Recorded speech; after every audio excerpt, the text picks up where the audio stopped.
This is kind of a funny question because I really can't remember an influential person in my life early on, like in middle school or something like that.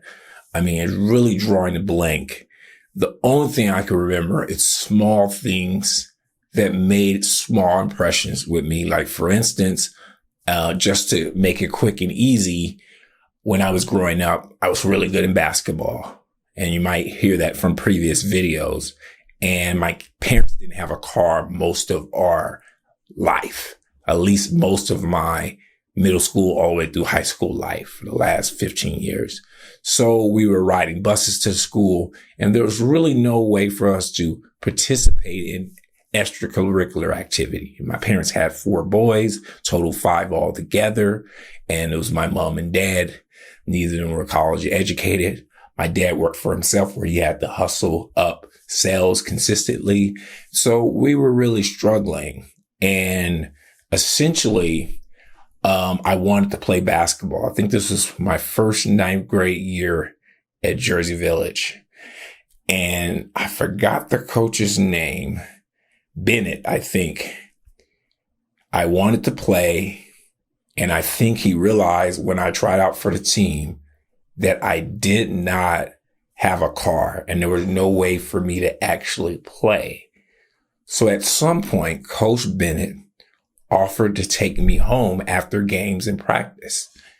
And that's the only time I can remember that young, somebody doing something for me that stood out. Like, why is this man who's not my father being willing to do this for me? I meant one day I was helping him after, I think it was a practice, and he had me on the way home help him with some stuff he needed to move out of a garage. So he had like some stuff in the U-Haul, and we drove over there and I helped him move some stuff and pack some stuff into his car, and then ultimately he dropped me home.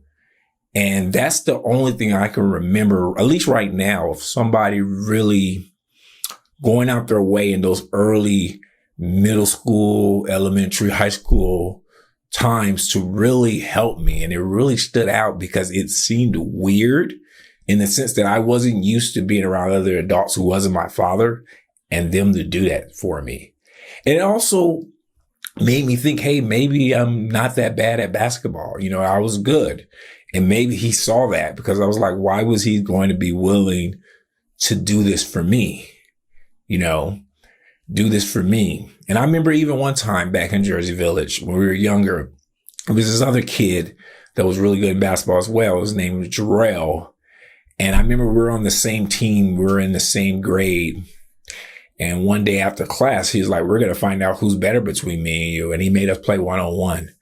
I forgot who won. He might have won or I might have won. I don't forget. I just know I was super tired.